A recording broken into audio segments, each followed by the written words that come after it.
మీ ఇల్లు ఎప్పటికీ పటిష్టంగా ఉండాలనుకుంటున్నారా? కాన్ లైఫ్ కెమికల్ తో ఇది సాధ్యం. ఈ నెంబర్‌ను సంప్రదించండి. చాలా రోజుల నుంచి ముఖ్యంగా తెలుగుదేశం నాయకులందరికీ, కార్యకర్తలందరికీ నేను చాలా రోజుల నుంచి మనసిప్పి పంచుకోవాలనుకుంటా ఉన్నాను.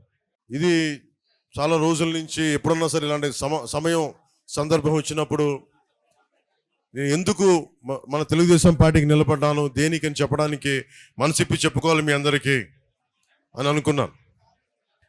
అంటే నేను ఎలాంటి వ్యక్తిత్వం ఉన్నాడని చెప్పడానికి. పాలిటిక్స్లో సహజంగా మీ అందరూ నాయకులు, మండల స్థాయి నాయకులు, పంచాయతీ స్థాయి నాయకులు, మన పార్టీ ఎదగాలనుకుంటాం తప్ప వేరే పార్టీ ఎదగాలని అనుకోం. సహజం ఇది అందరికీ. మీరు ఒప్పుకుంటారు ఆ మాటకి? మన పార్టీ ఎదగాలనుకుంటాం తప్ప వేరే పార్టీ ఎదగాలనుకోం.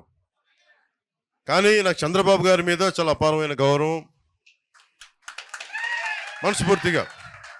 ఎందుకంటే ప్రతి నాయకుడితోటి మనకి ఇష్టపడే అంశాలు ఉంటాయి, విభేదించే అంశాలు ఉంటాయి.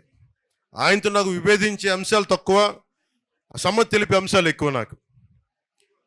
కాకపోతే ఒకసారి సహకారం, సంఘర్షణ మధ్యలో సరైన మాట తీరు లేకపోతే, సరైన మనం కూర్చొని సమన్వయపరిచే వ్యక్తులు లేనప్పుడు కొంచెం ఇబ్బంది గురవుతుంది. 2014 కూడా ఆ రోజు నేను ఏ కండిషన్స్ లేకుండా, ఒక్క పదవి ఆశించకుండా, ఏం ఆశించకుండా అన్కండిషనల్గా తెలుగుదేశం పార్టీ, మన భారతీయ జనతా పార్టీ గెలవాలని చెప్పి జనసేనని పెట్టి కూడా, అప్పటికి ఒక 10 మందిని అభ్యర్థులు నిలబెట్టగలిగే స్థాయిలో ఉండి కూడా ఎందుకు పెట్టలేదంటే, సంపూర్ణంగా నా స్థాయి నుంచి సంపూర్ణంగా గెలవాలి, మీరందరూ అలయన్స్ బాగుండాలి, అలయన్స్ బాగుంటే ఆటోమేటిక్గా మేము బాగుంటామన్న ఆలోచనతో 2014లో మనస్ఫూర్తిగా రోజున ఒక్క పదవి ఆశించకుండా తెలుగుదేశం పార్టీ మన భారతీయ జనతా పార్టీకి చేసి పెట్టాను. ఆ రోజున మొన్న జైల్లో ఉన్నప్పుడు, చాలా అకారణంగా ఆయన జైల్లో పెట్టినప్పుడు, ఎలాంటి విషయం లేకుండా జైల్లో పెట్టినప్పుడు నాకు చాలా బాధ కలిగింది. ఆయన వెళ్తా ఉంటే చాలామంది రోడ్డు మీద, అన్న ఆయన ఆయన్ని బంధించేశారన్న, ఆయన కూర్చోబెట్టి జైలు నుంచి బయటికి తీసుకురండి అన్న అని చెప్పి ప్రతి ఒక్క తెలుగుదేశం తమ్ముడు నా దగ్గరికి వచ్చి దారి పొడుగుతో మాట్లాడుతుంటే చాలా కదిలించేసింది. ఇది నేనేం కోరుకుంటానంటే, మనందరి మధ్య మనం విభిన్నమైన పార్టీలకు చెందిన వ్యక్తులం కావచ్చు, కానీ మనందరం కలిసి భారతదేశానికో, ఆంధ్రప్రదేశ్, మనం ఉంటున్న ఆంధ్రప్రదేశ్కో మనం పని చేసుకోవడానికి వచ్చాం. మనందరికీ ఏకాభిప్రాయం లేకపోవచ్చు అన్ని విషయాల మీద, కానీ ఎక్కువ శాతం ఏకాభిప్రాయం ఉండేలాగానే మనం ప్రయత్నాలు జరుగుతూ ఉంటాయి. ఈ పొత్తు కూడా అలాంటిదే. అన్నీ మనం ఏకీభవించాల్సిన అవసరం లేదు, అన్నీ మనం కూర్చొని యాక్సెప్ట్ చేయాల్సిన అవసరం లేదు, కానీ ఎక్కువ శాతం 70-80% అందరం ఏకీభించే పరిస్థితులే ఉంటాయి. నాకు ఎదుగుదల ఉండి కూడా ఎందుకు నన్ను నేను కుదించుకొని 25 స్థానాలకు ఎందుకు కుదించుకున్నానంటే, మీ దగ్గర బలమైన స్ట్రక్చర్ ఉంది తెలుగుదేశం పార్టీకి. మేము స్ట్రక్చర్, మా దగ్గర యువత బలం ఉంది, మా దగ్గర కొట్లాడే బలం ఉంది, మా దగ్గర కొట్లాడే శక్తి ఉంది.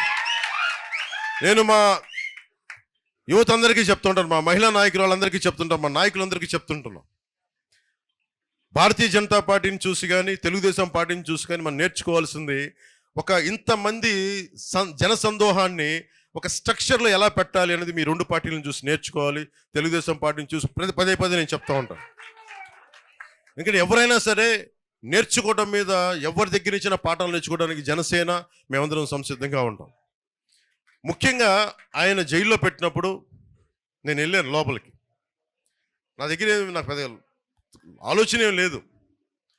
పాప ఆయన జైల్లో వెళ్ళినప్పుడు ముఖ్యమంత్రి, ఉమ్మడి రాష్ట్ర ముఖ్యమంత్రి, ఒక మహానగరాన్ని ఆయన మేధస్సుతోటి, ఆయన ఆలోచన విధానంతో, ఎందుకు నాకు తెలుసు ఒక పార్టీని నడపడం ఎంత కష్టమో, అలాంటిది ముఖ్యమంత్రిగా ఉండి ఒక మాదాపూర్ లాంటి ఒక హైటెక్ సిటీని ఆయన కూర్చొని రూపకల్పన చేశారు, 2020 విజన్ అని. అలాంటి వ్యక్తి ఎక్కడో మన రాజమండ్రి జైల్లో అలా కూర్చొని ఉంటే నాకు చాలా బాధ కలిగింది.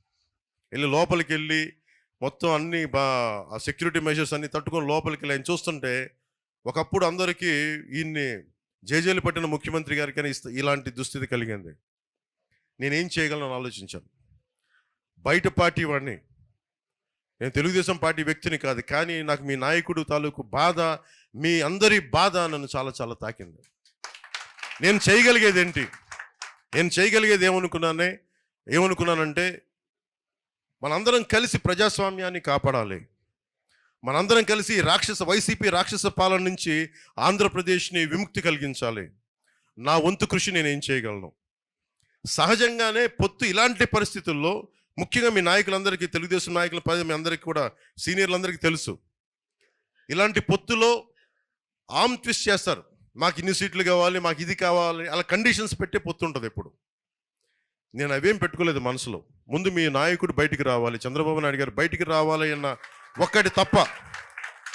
ఎందుకంటే లెక్కలేసేవాడైతే వాడు పవన్ కళ్యాణ్ అవ్వడు. మనసుతో స్పందిస్తాను, మనకి తెలివితేటలతో స్పందించను, మనసుతో స్పందిస్తాను.